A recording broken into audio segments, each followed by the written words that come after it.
बताएंगे समिति का गठन कब हुआ था और आज जो कार्यक्रम है उसके बारे में रूपरेखा क्या है? समिति का गठन 18 जनवरी 1997 को भिलाई में ही हुआ था और उस समय हम लोग कुछ मुट्ठी भर लोग इसका शुरुआत किए थे। उसमें ओम प्रकाश शर्मा जी थे, हमारे शरद पांचाल जी थे और उमेश दीक्षित, दुलाल समाजदार शुरुआती दौर में जुड़े हुए थे। इसके बाद निरंतर हम लोग इसका कार्यक्रम करते गए, साहित्यिक आयोजन करते रहे, बहुभाषी आयोजन भी करते रहे। इस तरह से कार्यक्रम निरंतर चलता रहा। इस बीच हम लोग इसका रजिस्ट्रेशन भी करवाए। हमारे ओम प्रकाश शर्मा जी जो आज महासचिव थे, जो ख़त्म हो गए, तो वो हमारे संस्था का रजिस्ट्रेशन करवाया है पूरा राष्ट्रीय स्तर पर। कार्यक्रम के बीच में आपने जानकारी दिया कि जो साहित्यकार हैं जिनको प्लेटफॉर्म नहीं मिला था, ऐसे साहित्यकारों को प्लेटफॉर्म दिलाने के लिए समिति बनी है। विगत 97 से 2 तरह के हम लोग आयोजन करते थे। पूरा प्रतिभा खोज, उसमें 2 तरह के आयोजन में हम लोग प्रतियोगिता आयोजित करते थे, जो जुवेनियल मतलब बच्चों के लिए और एक बड़ों के लिए। उसमें कविता प्रतियोगिता आयोजित करते थे। उस कविता प्रतियोगिता में हम लोग बड़े बड़े जज को बुलाते थे, जैसे पत्रकार थे रमेश नैयर जी, गिरीश पंकज जी और सत्यनारायण शर्मा जी, हमारे शिक्षा मंत्री, वो भी आते थे। और उनके प्रतियोगिता एक जज के माध्यम से उसको निर्णायक गणों से उसके निर्णय करके उनको मंच में उनको सम्मानित करते थे।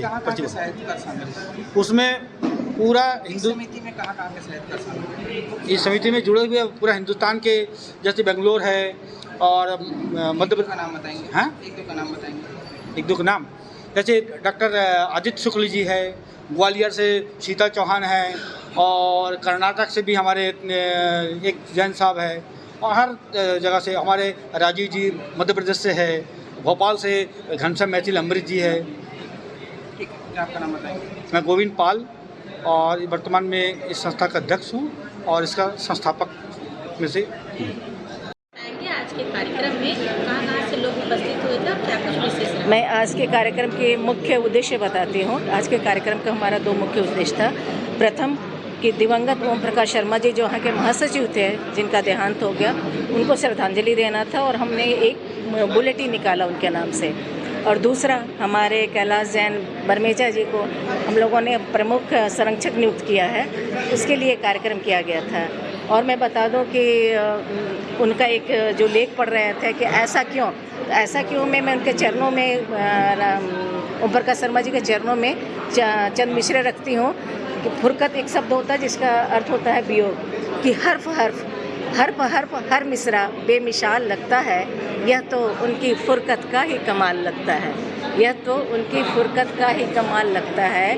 और मरने के बाद रूह कहाँ जाती है, मरने के बाद रूह कहाँ जाती है, बड़ा पेचीदा ये सवाल लगता है, बड़ा पेचीदा ये सवाल लगता है। और हमारे बमरेचा साहब ने 2 शब्द अपने उद्बोधन में सिर्फ 2 पंक्तियाँ बोली, उनको मैं 4 पंक्तियाँ देती हूँ क्योंकि उत्तर प्रदेश की बहू तो मुझे उत्तर देना आता है।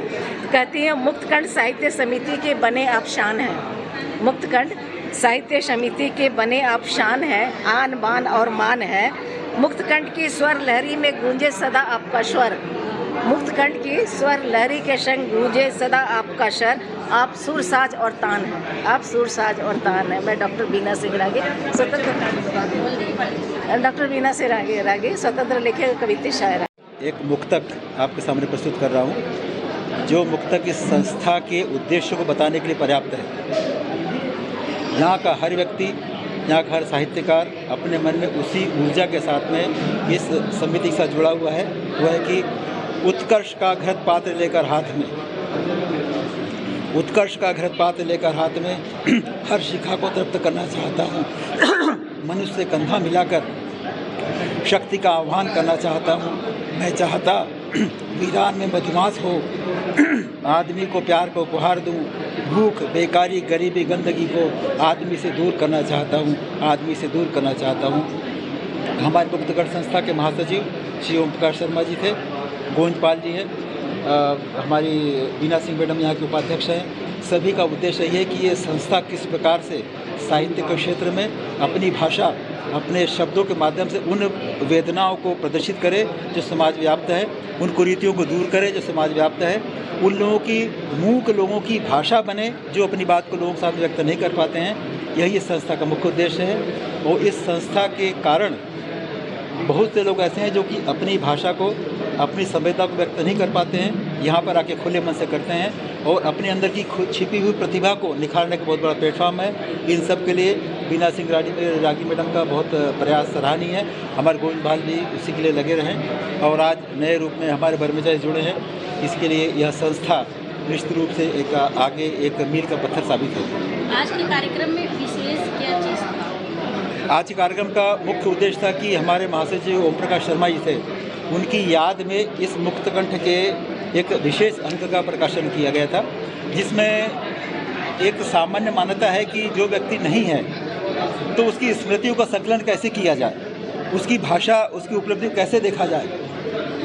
तो ओम प्रकाश जी शर्मा की अनुपस्थिति के पश्चात ओम प्रकाश शर्मा की उपस्थिति के लिए यह जो मुक्तकंठ का विशेषांक है वो इस बात को प्रदर्शित करने के लिए पर्याप्त है कि ओम प्रकाश जी हमारे बीच में है, इस शब्द के रूप में है, इस साहित्य के साथ विद्यमान है।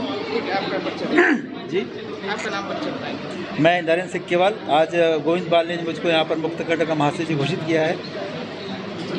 पति वकील भी थे और साहित्य से कब से जुड़े और मुक्तकंठ साहित्य समिति की शुरुआत करने में उनका कितना योगदान रहा?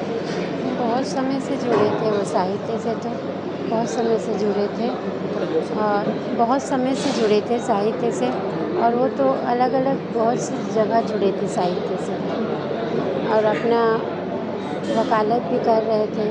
कितना समय निकाल पाते थे? करते थे वो, जब भी उनको समय मिलता था योगदान देते ही थे अपना, और काम करते ही रहते थे वो। बहुत बिजी होने के बाद भी काम करते थे।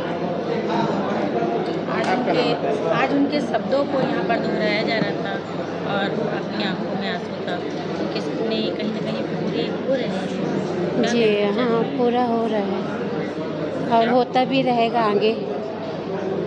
आपका नाम बताएंगे? पूर्णिमा शर्मा।